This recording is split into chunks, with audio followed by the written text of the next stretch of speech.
Agenda will be the pledge, night led by Dr. Jimmy Sullivan.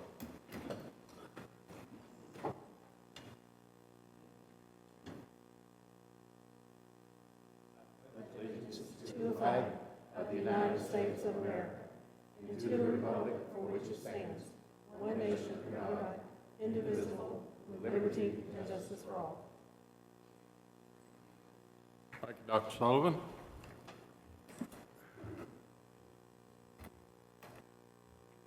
All right. Anybody have any questions on the agenda? Anything we need to talk about or change right quick?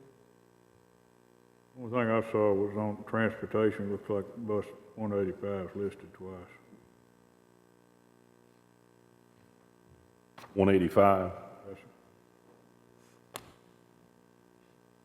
is it on there? Okay. Got it? Yeah, it is. Mm-hmm. Okay.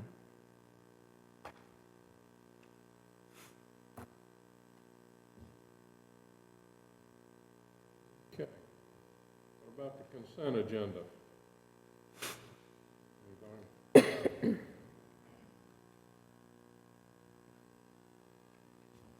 right.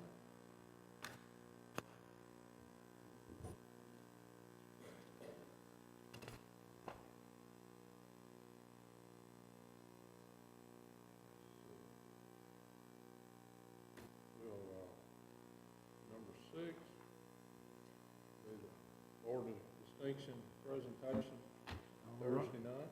Okay. Just kind of give you a little glimpse of what it looks like tonight. Okay. Board of Distinction. Yeah.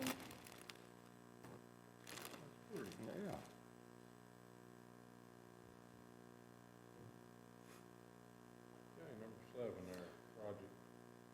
Yeah, number 7 is Project Adam Update, under the direction of Angel Carter, Vanderbilt Children's Hospital. There are Rutherford County safety coaches who are here tonight, held mock emergency drills with several of our athletic teams.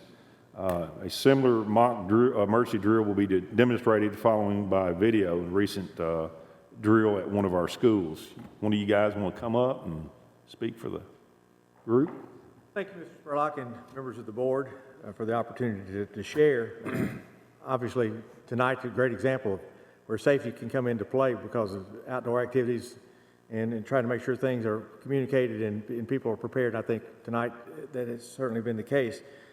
Over about the last 6 months, this Angel Project Adam initiative has taken place, and our safety coaches have held several demonstrations. We felt like it might be important for you to see that.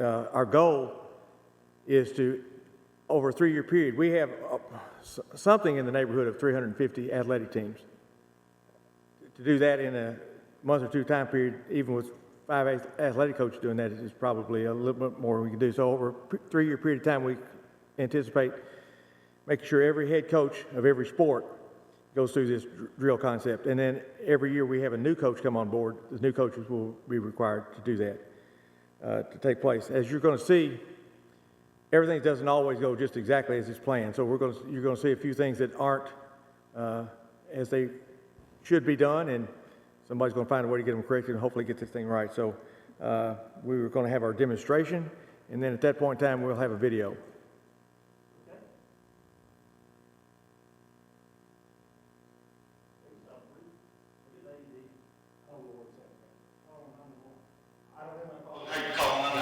Y'all start CPR with AED.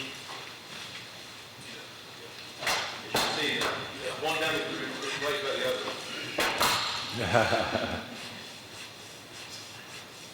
Yes, he's on the floor. About a 40-something-year-old male, a little overweight. I'm gonna go meet the ambulance outside.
Yeah.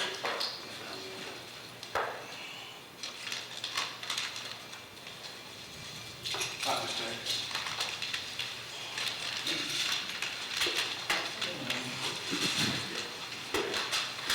Kind of go over this is exactly what we've been doing with all of our coaches in our county. I guess it was last spring, Angel Carter came to us. We are all of our schools in the county are gold standard with Safe Stars, and this is one of the things that we have to show that we do to be a gold standard school in the Safe Stars program, which is a nationwide program. We also have a little bit of video right here, and this is the first school that we did. This is Siegel Baseball, and this is kind of how they handled it. Siegel Baseball is a little bit different.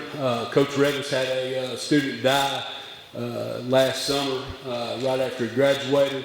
A lot of his guys, he took the initiative, and he got a lot of his former players or a lot of his players are CPR certified themselves. So this is just a little example.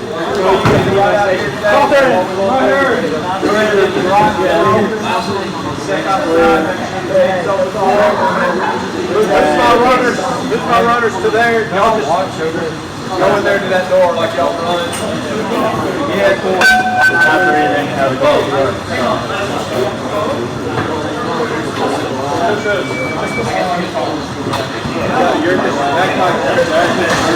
You're calling 911.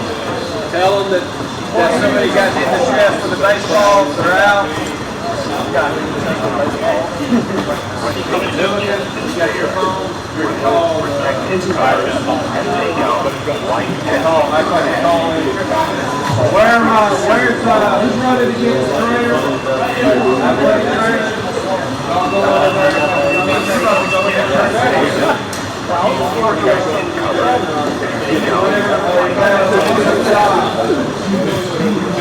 All right, the rest of you guys just want to sort of back off.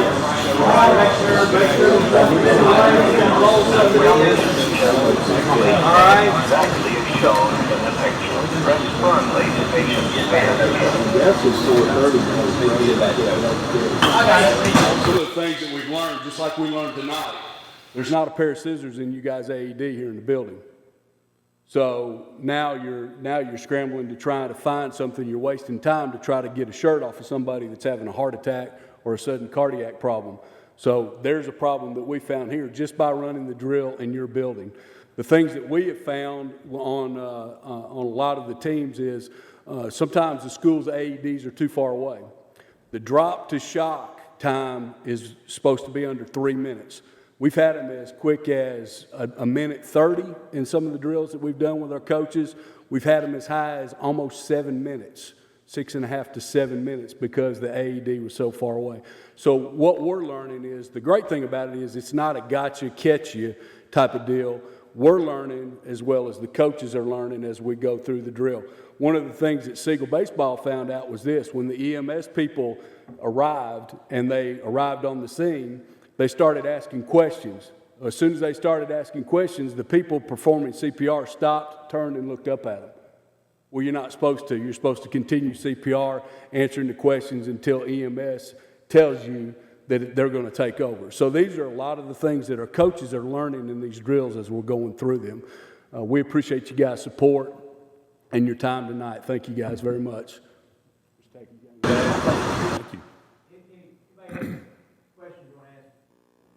These folks that really have done this. How often will these drills be performed? What we would like to do is we would like to do each sport once every 3 years. Now, if you have a new coach come in, we would like to come in the year that new coach comes in that sport at that school. So, for instance, we would really like to start this winter with our winter sports, and the next time we would do them would be in 2021 or 22. So 3 years down the road, then we would do spring sports and fall sports. I have a question to the location of the device. You talked about the distance to it. How many do we have at schools? And It varies from school to school, ma'am. It does. We're fortunate enough at my high school, at Siegel High School, we have four or five. Four, I think we have at our school. Some schools only have two. And some of these practice fields, if you go to Rock Springs, their practice field is all the way up by the tower on the top. It's nearly a half a mile to be able to have to run down and get it and come back up that hill. So we're trying to get principals to try to find funding to get them a portable AED for these types of situations. A lot of the times we ask the kids when we get done with the drill, when we get done, we go over with the coaches and we even talk to the kids about what we've done and what's happened. And we even ask them, you know, hey, do you guys know where these are in your school? And about half of them raise their hand. A lot of them know where they are. A lot of them don't still. So, you know, that's a learning process for them too. One of the things I would say, Coach, is remind the administration and the coaches of the high schools, when the middle schools are there, to have keys to unlock things where the That's a big thing, yes. A great example is a middle school is playing at a high school. If you're coming from Christiana, you're playing over at Riverdale. You don't have a trainer on site that doesn't have a portable AED with them. Now, all of a sudden, their facilities are locked up. You've got a problem that's going on in the field. There's no AED to be reached, and that's exactly what you're talking about, Mr. Spurlock. Thank you. So do all of our trainers carry the portable AEDs then? Yes, all of our trainers, just one. We just have one portable that goes with them. Okay. And we may already be doing this, but I'm just curious, like with those situations where we do have schools where the fields are, because I've been to some of those, and I can't imagine you're going to be way over that limit. Yes, ma'am. Is there any kind of plan, and Mr. Spurlock, you might be able to answer this, I don't know, to identify those ones perhaps where there's kind of a sore thumb sticking out there, more of a need that we can look at making those priorities for getting additional? Yeah, I think the situation you described in Rock Springs, that needs to be taken care of immediately. If we're putting water things in our, you know, those water fountains, and Exactly, we can yes, get sir. AEDs. Yes, sir. Yeah, I agree. Mr. Trainer, that'll be something I would like for you to pursue, okay? Anybody got any other questions? Thank you, guys. Appreciate your time. Thank you. All right, let's move on. Won't have any recognitions tonight, right? No. About the Atlas. Okay, the Atlas Program Memoranda of Agreement, found on tab 2. The students take on the right stand. STARS will provide a master's level specialist to work with elementary Atlas students and their parents in an effort to reduce chronic absenteeism and improve attendance of students experiencing homelessness. Also, Endure Athletics will provide after-school and summer program, including transportation at no cost to the students living in motels and shelters.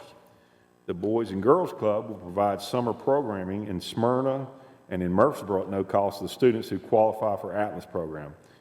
Because we pay for the summer programming, they also do not charge Atlas students for after-school care during the school year. Any questions on that? How many Atlas students do we have at this time, do we know? Right offhand, I'm not sure. Well, Ms. Snell, can you tell us how many currently?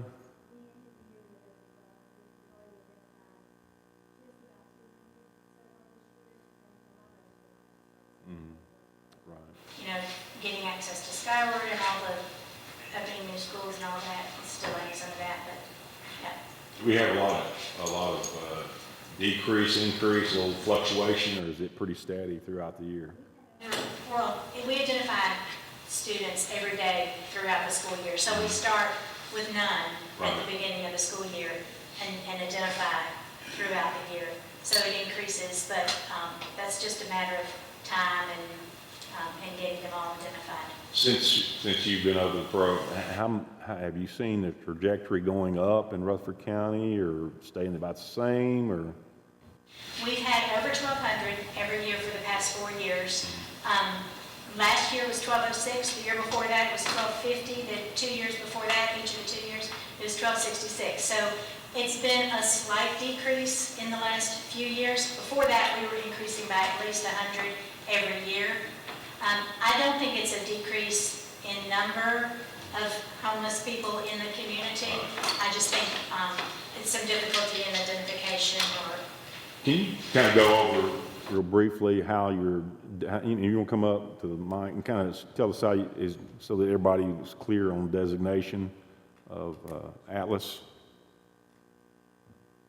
So Atlas is our program of McKinney-Vento. the McKinney-Vento Homeless Assistance Act, and we identify children who lack a fixed, regular, and adequate nighttime residence. The way that we do that, the initial screening is a student residency questionnaire that everyone is given when they register for school, when they enroll in school, or at the beginning of the school year when they update all of their paperwork. They get that form, and that gives the parent an opportunity to answer questions about where they're living, how long they've been there, why they're there, what kind of hardship or whatever caused them to be there. The definition does include families that are doubled up with or living with family or friends due to a loss of housing or financial hardship, children living in motels, hotels, campgrounds, shelters, or places not designed for people to live, of course, cars, parks, public buildings, and so forth. And each of our schools has an Atlas contact person. In most cases, it's a school counselor or a graduation coach, and that person has additional training on identifying children who qualify. We have lots of signs of homeless children, that they are trained on, and the definition of homeless and questions to ask parents when they do mark those forms. We have a lot of new counselors this year. We created a lot of new counselor positions by opening 2 schools, and then we had some retire. So getting those people comfortable with the program, I've done some training with them already and continue to meet with them as needed. I do want to say one thing about the new position, the STARS position. We have had a STARS counselor for many years, but this year we changed the focus, and this was based on a survey that I sent out to the Atlas contacts in all the schools last year, and they indicated a need to have somebody to work with our elementary schools on improving attendance of homeless kids. It's a problem all over the country. If you Google chronic absenteeism among homeless children, you will find multitudes of research and programs, and there's just a lot going on, because one of the reasons for absenteeism is unstable housing or housing instability. That's one of the top 3 reasons for kids to miss school. And so this is kind of a pilot that we're doing this year, and but we have a newly retired school counselor from Rutherford County Schools. She's familiar with our schools and knows many of our counselors, and she is gung-ho. She's worked with her school's attendance program for the last several years, and she's just really interested in doing what she can to help improve that. If I may, this said the Boys and Girls Club in Smyrna and Murfreesboro. Do they not have Girls and Boys Club in Laverne? I just want to make sure Laverne's covered too. There's not a site in Laverne. There's not a Boys and Girls Club site in Laverne that I'm aware of. But someone is working that area. The schools in Laverne can get to the... We don't have someone like these groups that are working that area. I'm not sure exactly what you're asking. Because the Boys and Girls just said specifically Smyrna and Murfreesboro. So is this other group, Endure Athletics, are they working in Laverne also? But my area is Smyrna and Laverne on the east side of the interstate. I just want to make sure. The children in Laverne schools can go to the Smyrna Boys and Girls Club. Okay. There's not a Boys and Girls Club site in Laverne, but it's certainly open to them. Okay, I just wanted to make sure that they had access. There are Absolutely. summer programs in some of the Laverne schools. I'm sorry, I just wanted to make sure that they had access to this also. Absolutely. The specifically. problem with the Boys and Girls Club summer program is they don't provide transportation. Right. And so that limits it. But now we do have Project Transformation going on at Laverne First Methodist Church in the summers. And many of our children have been in that, as well as some of the schools as well. Because I was sure we had homeless in Laverne too. Yes, ma'am. Unfortunately. We do. I have a quick question for you. I've spoken with some people in our community, and there has been maybe a fear of some families of coming forward or filling out those forms and admitting to being displaced or homeless or in a transitional position. How do we address that? Well, they don't want their kids to be taken away if they don't have proper housing for their students and they're living in a car, say, temporarily. So in those scenarios, how can we encourage those families, or who do we send them to so that those children aren't falling through the cracks. Sure. Well, one of the reasons that we have the school counselors being the Atlas contacts at the schools is because they can speak sensitively with those families and explain the situations. We don't make a CPS referral unless we think that the child is in danger, in which case we're required to, because we're all mandated reporters. But just because they're struggling or, their housing is unstable, we certainly don't refer all 1,200 of our Atlas kids to the Department of Children's Services. And again, it's the counselors in each school that have the sensitivity to talk with the parents about what the situation is and offer resources. Sometimes, they just need to get connected with some resources. And that's another big thing that we try to do is make the counselors, the Atlas contacts at the schools, very informed about all the resources that are available. Thank you. Mr. Spurlock, maybe that's something that we can talk about if we're going to do the town halls again. Absolutely. Thank you. Okay, move on to instruction. All right. Instruction. Rutherford County School District requires teachers to earn 12 hours of professional development per year on their contract. Performance Matters provides access to and usage for K-12 professional development and data management. The software product will manage, record, and track professional development for all teachers of Rutherford County. Performance Matters will provide ongoing support and maintenance services for site and products. The contract of $45,000 includes subscription fees for each teacher and totals $45,500 for the 2019-2020 school year. This is $6,900 less than the amount approved for the 2018-19 school year, as an on-site training is not needed at this time. So we use this to track all the required professional development.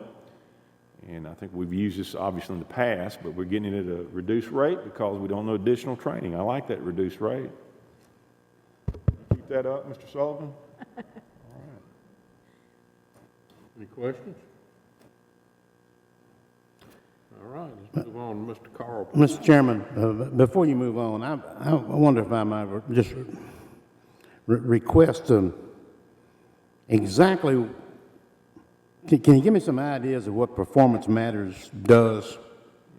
It's a data warehousing. It collects the professional development that we provide is put in a database. They go on and pick out the professional development that they're going to attend, and once they complete that is repopulated in as they receive their credit, and it keeps up with each teacher's individually. So we integrate, we put their information into Performance Matters, and that's another problem we'll have to talk about in the past. I will get it there.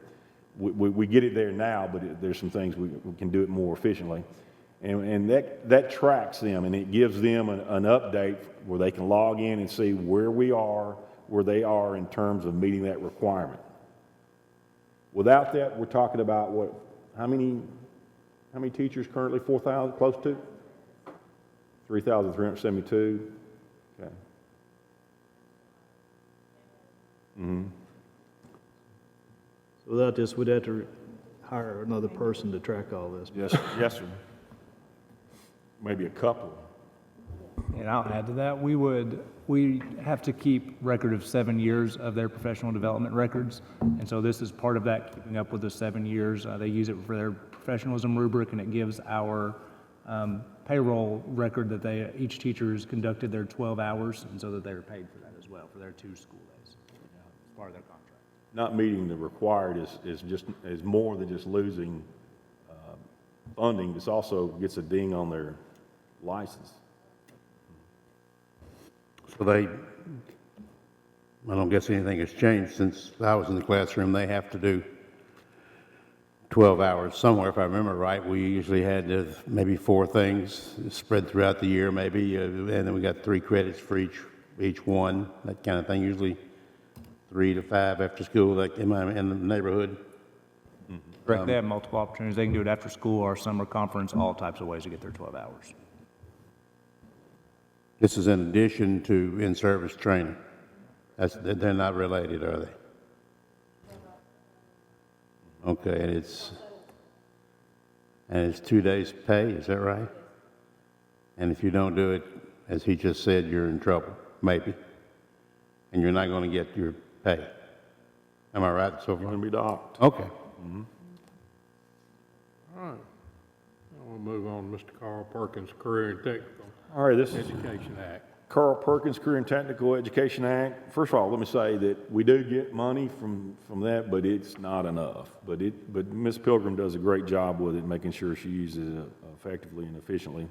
Carl D. Perkins Basic Grant, the Carl D. Perkins Career and Technical Education Act of 2006 is presented for approval for the funding period of July 1, 2019 to June 30th of 2020. This grant is in for the amount of $642,469.82. The Carl D. Perkins Basic Grant provides funding for the program improvement, travel, and staff development for our career and technical education teachers. How many CTE teachers do we have this year? 25 for middle. About 175 again, right? I went to Rutherford County Schools. He did that fancy math in, didn't he? Any questions?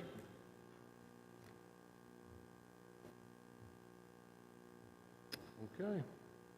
All right, the Carl D. Perkins Reserve Grant, this is what we talked about the last time. The Carl D. Perkins Reserve Grant is a competitive grant that process, and were awarded $60,000 for the funding period for the July 1st of 2019 and to June 30th, 2020. We're going to use this money for our capstone industry certifications and also CTE equipment. And I think we're probably going to start a program in middle school. Is that correct? Okay. Questions? Okay, move right along here. Coordinated school health contract. Yeah, coordinated school health contract with registered dietitian, MOU. Coordinated school health contract with registered dietitian request to approve the contract for consultation services of a registered dietitian per the coordinated school health grant requirements. The dietitian will be paid at a rate of $25 per hour through the CSH grant funds. Now, this also could include teachers and students, right? And it's determined by what process?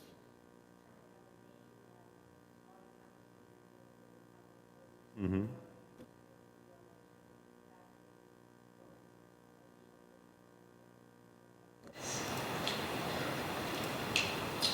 Questions on that? Okay, no request this time for facilities. Contract between MTSU and Siegel High. Yeah. Contract agreement between MTSU and Siegel High. MTSU seeks to be Siegel High school sponsor. MTSU proposes a contract in which MTSU will sponsor activities and place advertising at the Siegel High School. MTSU requests permission to place 4 signs across the top of the football, scoreboard, 3 bottom left signs on the back of the football stadium facing the parking lot, and 1 sign above each basketball gymnasium scoreboard. MTSU proposes a payment of $5,000 a year for a total of $25,000. The contract term will be until July 31st, 2024. Either party may terminate the agreement prior to the date with a 30 days notice. Any questions? Just got a couple questions, I guess, Mr. Spurlock. Okay. Looking at this contract, basically they're saying various locations at high schools in Rutherford County system. Is this something they're going to do with all the schools, or? That's correct. I think they've already done this with several. Well, this is, It's primarily, I think it's obviously your high schools, right? Like you said, I think they're doing it with all the high schools. Yes, sir. but they're reaching out to all the schools. Yes, sir. Okay. I guess another question I have, What about the other sports besides basketball and football? Are they participating in this money? Yeah, this is really not designated for any particular sport. That would be at the discretion of the principal of the school, how he or she designates that. Now, some have been, some principals have obviously put it in other areas, and some principals put it in different areas, but it can be designated. I mean, MTSU is providing the money, but it's not going toward a specific area. That's at the discretion of the administrator. It's just the location of the signs. Where's the location of the sign? It's basically what this is saying, this is where they're going to put the sign. Right. Mm-hmm. Primarily it'd be in your gym, maybe at your football, baseball stadiums and stuff like that. But on this one right here, but we're just talking about football and basketball. Mm-hmm. Okay. I guess what I'm getting at, if it's the principals, designate where this money goes, I hope they would spread it around to baseball, softball, and some of the other sports also. Yeah, I would agree. I think the reason, and I go back, I see what you're saying. I think the purpose of that, while they're showing football and basketball, is that's where you're going to see more people, and they're trying to get more bang for their buck. I know at Oakland, it's really, I think it's on one of the buildings, one of the athletic buildings, but I think it's primarily what MTSU is trying to do is get more viewing of their product. But yeah, we can easily make sure that this, like I said, this 25,000 is not, not to one area. It can be designated and be provided for all of those programs. I would like to see this fee the same as what they charge us for graduations. Excellent point. I'm curious, I have no real objection to the choice of schools here at all, but is it my understanding they requested single high school for now? That's correct. Now, some of them have, some of them have already got an MOU in place, and as that comes up again, that will go back through. That's right. This one's before you because of the length of time. Sometimes the school has said, we'll just do 1 year this year and we'll re-up it, and that lets the principal sign. And in other cases, the boosters have taken on this agreement and done that on behalf of the school. So Oakland's Booster Club runs their agreement on this side in conjunction with the school. So some of the contracts will come before you based on contract approval process, but almost all of our high schools have been notified by MTSU of their interest at this point. Anyone else? All right. Financial matters. Okay, these are our capital projects amendment in Fund 177. I think you can see it there. I think we discussed this before, but to move the project funds totaling $380,000 from the major HVAC components at Central Magnet project to cover the cost of an emergency replacement of a deadline chiller at Black High School, as well as a 2-month rental of a temporary portable chiller for the school. And you can see the quote from Demand Mechanical for chiller replacement proposal. To put everyone at ease, however, we will have the funding to take care of Central Magnet. Yes, sir. What Mr. Beaudry and I discussed is this funds has to come out of our capital projects fund, so we've decided that because the Central Magnet School project could not be completed in 1 year, it's going to be over a year and partially of a next year. We take this 380 out of that 2.5 million or whatever funds we need for Central for next year to complete the project. We'll put those funds in next year's budget. That allowed us to keep all the other items that we had on our program in place.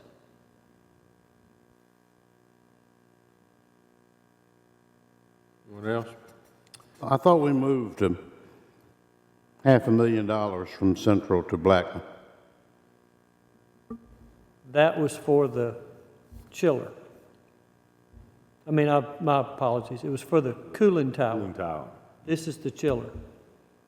Cooling tower is part of the heating system, And that was on we did move that money. That was out of last year's budget.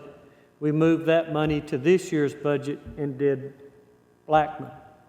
Well, in the meantime, the chiller at Blackman died. We had no intentions of replacing this. There's actually 2 of these at Blackman, so this is just one of them. Are they both the same age? Yes, ma'am. Well, today, being the hottest day of the year, what's the situation at Blackman today? We have a 300-ton temporary chiller sitting at the back dock that is taking the place of the chiller that we lost. The chiller will be hopefully here in the next 2 to 3 weeks, and as soon as it's here, we'll get it installed. So that's why there's a 2-month rental charge for a temporary chiller, because there would have been no way we could have had children in here during this time period only operating one chiller. So when we put this out for pricing, we included 2 months of a rental chiller, because it typically takes 4 to 6 weeks to get a replacement, because these are not sitting on a shelf. They make them when you call. So we had the foresight to put that in there so that there would have been no way. So they were comfortable today, as far as you know? I haven't heard anything. I'm sure they must be. Dr. Justice has not rang my phone, and believe me, I get enough phone calls, so they were I don't think it was at what they would normally be at, but it's very close. We were on the borderline there at the beginning, not when the teachers came back. Yes. So we got it in place. We got the temporary chiller in place by a day. Mm-hmm. Because we wouldn't have been able to have her ninth grade orientation or the first day of teachers if we hadn't have got this chiller. Absolutely. Okay, thank you. Number 2, the building program 2019-20 budget amendment. This is to clean up line items in the building programs and to recognize the actual costs within the expenditure lines, and transfer funds between the individual projects to cover very small project overages. You can see the Fund 189 budget amendment in the spreadsheet there. All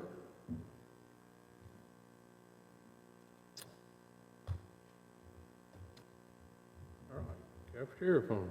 All right, the cafeteria cash bank for 2019-20 school year, the centralized cafeteria fund, 143, petty cash amounts for each school nutrition location, currently approved at $13,100 for the sole purpose of making change. An additional $30 is needed for the 2019-20 school year for Oakland Middle School to be utilized in the annex.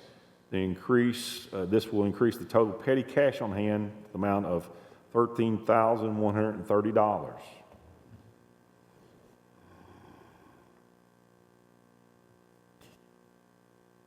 Okay, number 4. All right, number 4 is the purchase of the CTE programmable logic controller equipment. The CTE department is requesting approval for the purchase of Mechatronics Learning System, Siemens S7-1500 programmable logical controller equipment for our existing 870 trainer stations. The upgrade is for 11 PLC machines at $6,635 a piece, each totaling the cumulative total of $72,985. This upgrade is required to continue the mechatronics program for the next 5 years. Questions? All right, facilities. Okay, this is Facilities tab 5. Transportation Department has proposed to remove the language requiring bus contractors to furnish notarized affidavit for compensable miles. To be in compliance with Article 17 of the Bus Transportation Services Contract, the following addendum is proposed. Section 6.5, mileage verification. Mileage specified in the contract is approximate mileage and must be verified by the contractor immediately after school term begins. Once the actual mileage has been checked and verified by the contractor, the transportation director, the mileage compensation shall be adjusted to that mileage. Contractor shall furnish the board with signed affidavit of the total compensable miles traveled. Now, I think this kind of clears up something since we've had our GPS on our buses for a while, so you might want to explain that, Mr. Lee? Over the past number of years prior to having GPS services, we required these mileage certifications not only to be signed, but also notarized. With the GPS service now, we can fairly well verify these. And it was beginning to cause an undue hardship on some of our contractors, especially our special ed drivers, to get these notarized. They drive a lot of children to and from doctor's appointments, from school to and from, and so they're running around all day, and it was kind of, their mileage, it affected them most because their mileage changes quite often. Regular bus driver, his mileage is fairly well set after the first month of school. So I talked with Sarah and with Mr. Beaudry, and we felt like in today's time environment, we didn't need them notarized anymore because their signature is still good. So we reached out to some of the bus contractors. They're doing backflips that they don't have to run up here now, all 280 whatever we have this year just to get a notarized form in so that they can get their payment. They still have to submit the form, but they can now scan it and email it to us, or they're able to fax it or actually just drop it in the mail. So the language is exactly the same as what it was in the contract. We just took out the notarized part. And it has to be brought before you guys, and then when they come get their next check, when they come to pick up their check, we're going to have a form for them to sign that changes, because they all have individual contracts with us. And when they pick up their check, they'll sign that form, all 280-something of them, and then it'll be part of their contract. So that's all we're doing. We're just trying to make something a little easier on our bus contractors. Mr. Chairman, going back on the agenda under financial matters, the number 4 that you just referenced on the, I believe, mechatronics, is not on the agenda that I have. And I'm looking at the one online, so. CT, purchase of CT. No, mine ends at number 3. And I've got it pulled up from online on the website. I printed it off. I don't know. I don't have my, did you?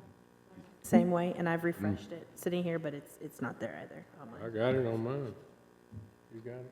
Well, it's on the hard copy, but not on the. Not on the, not on it's there. not online. Mm-hmm. Okay. All right. Thank you, Joyce. All right. Insurance update.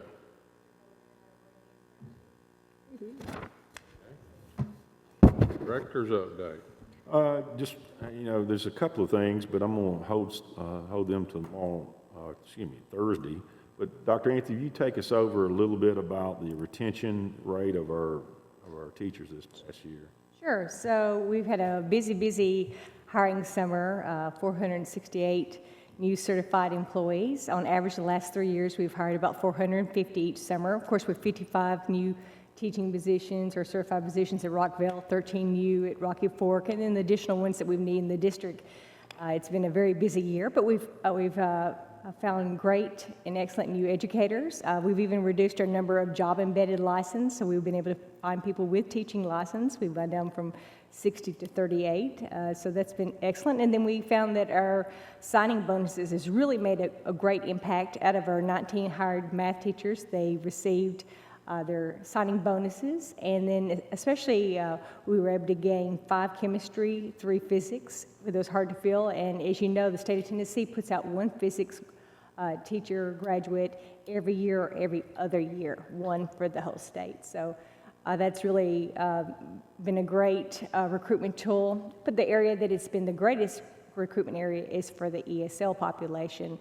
So previously, in 2016-17, we were able to get about 15 teachers, and we still have those 15 teachers. In 17-18, we had 14, and this year we had 13, and we've been able to retain them, and other districts have paid for their training, and then after they've done their minimum time, we've been able to recruit and retain them, which is excellent, because that's about 45 teachers that we've hired for ESL to meet our, mandates over the last 3 years. So that's very exciting to see how that's been paying off. And like I said, for those hard to fill areas, that's been a really great recruitment tool for us to be able to pull them in and retain them after somebody else pays for their training. So kudos to that. On average, we spend in the last 3 years about $159,000 for signing bonuses. Well worth it. We also have an early signing bonus if they sign up with us at the job fair in February. So we've been able to take advantage of that, and that's been able to help us to pull some right out of the universities as well. So we have a 91% retention rate for our certified employees. So we've increased. Last year we were at 90%. So each year we've gone, in the last 3 years, we've increased that by 1%. Our principals have been really good this past year about working with the teachers, helping to make sure their instructional coaches and their APs are helping them and being in the classroom and providing them support, helping them with growth plans if it's necessary. So we've been able to retain them, and I think that's really helped us with our job-embedded license. Ms. Pilgrim, as you know, she's got 14 in her program, I think soon to be 15 in her occupational licensing program. So that's an additional plus for us, pulling in our industry certifications. So, you know, with 3,372 employees, you know, it's been a very eventful summer. Many of our aspiring administrators, 10 of them have become assistant principals. Actually 9 assistants and 1 principal. So it's been very exciting to see that group. We're doing a cohort again, try to get those geared up for next year. And so we had a wonderful assist summer conference that will help us to be able to retain our teachers that are in their years of 0 to 2, and we look forward to working with them. So we had, you know, a good turnout on that as well. So numbers are looking great. We're able to fill the positions. We're not in crisis mode like the other districts, and it's been very busy, but very exciting to get to meet and do our orientations with these new employees. Hey, thank you. You know, one of the things has been a bit paradigm shift. I know we've always been very frugal with our funding and making sure it goes to good use, but our emphasis is making sure that we're getting our outcomes or what we're getting from what we're paying out. That's to recruit and retain teachers and the investment that we have in it. So I do applaud you guys for doing such a great job, and I know we will continue to get better in terms of our leadership academies that we got. I think we're doing one in the fall and one in the spring, right, to get that. Other couple of things is our growth. Right now, the numbers are, you know, all over the place. We're probably, you know, we're going to hit probably somewhere around 1,000 over this same time. Not this same time last year, but you got to remember that growth comes during the year. We grow during the year, so we're currently somewhere. When we left here in May, last of May, we're somewhere around 300 more students, but they're still coming. So this growth takes place. The last thing is on Thursday, the embargo will be lifted off of our accountability as far as how we did. I will tell you, without violating any, we did some good things, and we did some things that we have opportunity to get better. But that's the great thing about it, and we've already started. We've already started on looking at things that we're doing well, and continue supporting those things and looking at things that we can do better in providing a support system. I do applaud the board for providing these 2 areas. I knew we needed those in the areas of our specialists in ELA and math, so that we can actually have one designated for elementary, one designated for middle school, and one designated for high school. And it's going to be great. So I do thank you for that. Thank you, Mr. Spurlock. Ms. Johnson, you have anything tonight? Not tonight, maybe Thursday. You? Mr. Hodge? Okay. General discussion tonight? One thing that happened just a few days ago, Rhonda Allen, the chairman of Health and Ed, asked me for information having to do with our interviews, our closing interviews, or departure interviews, whatever you want to call them. And I know who to ask. And Dr. Anthony sent me a copy of it, and I got it to her, to Dr. Allen. But that was one reason that she's obviously such a terrific chairman. But I just want to pass one thing, and really, maybe you should bring in a copy of it for everybody. I don't know. But the last thing on the page was a question that we asked, and it had to do with, would you consider coming back to Rutherford County Schools? You're leaving now, but would you consider coming back at some point?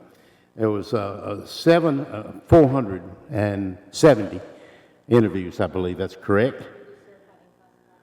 Okay, yeah, all right. That's exactly correct. Thank you for clarifying that. And out of the 470, only 35 of them said they would never consider coming back. I thought that was remarkable. I think that's really good. I mean, that's considerably less than 10%. And they were all over the board and all those other things, you know, and I understand salary and are they satisfied with their leadership and all that. I get all that.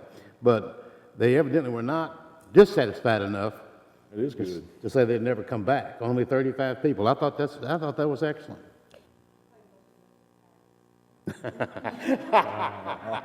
Okay, then there's that. That's correct. Probably not. Dr. Anthony, if I may, and really, really good news on the teacher hiring. That was big relief. Good to hear tonight. How are we doing with the EAs?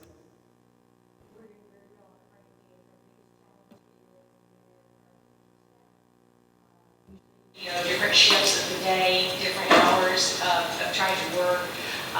Really good situation on EAs, as well as cafeteria workers and other support personnel are always our biggest challenge. Getting enough for our janitors. And with the economy, that's a challenge. And what about our substitute teachers? I know it's a little premature, but what's it looking like so far as the staffing? Okay, so that's been really excellent. They're way over they had predicted, as you remember, to say that they would have at least 400 by the first day, and they have done that. And so our highest absentee rate's been 130, and they've been able to meet 100% all along. So they've done really excellent. And then they're about to gear up for 200 more orientations right after Labor Day. So that will make them equal with where our other substitute provider had last year. Last year they were at 606 at the end of the year. And we've kind of gone over and looked at our professional development, how we're pulling out. We've worked on that too to kind of lessen the blow, if you will. Chairman, if I may, there's one item that didn't make it to the agenda. I'll make sure is on your meeting. You'll probably notice you have those memorandum on your desk there. We have 3 out-of-county transfer students for your consideration and vote on Monday for approval, on Thursday for approval. So we'll make sure that's on the agenda for you, so that way these students can get enrolled. We tend to try to add them all the way to the last minute because until the board votes on them, they are not allowed to enroll in school. So we'll get those on there for you. We'll try to do better tomorrow night. Mr. Chairman, if I may, shout out to our Laverne Lake Elementary. I attended last week their back-to-school bash, and there were so many people there. They were parked in the streets in the grass and everything. They had a phenomenal turnout. So shout out to Principal Johnson, and it was amazing. They're doing some great things up there. And I've already started getting my spring planning session invitations. So just a reminder to the other board members, if you want to go, if you don't have any Title I schools, let me know, and I'll make sure that you can go with me because they are very informative. Anyone else? I'd like to applaud Mr. Lee and his group for having it was a very exciting time at Rockville High School. Absolutely. Sorry I missed Rocky Fort, but you guys did a great job. It's amazing. Good.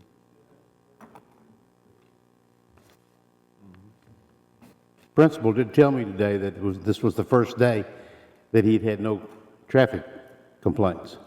Nobody came screaming into his office, I guess. So that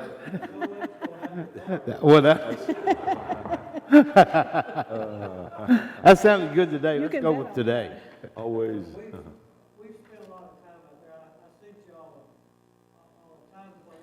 Give you a snapshot of one day But we spent a lot of time out there trying to assist and help the schools.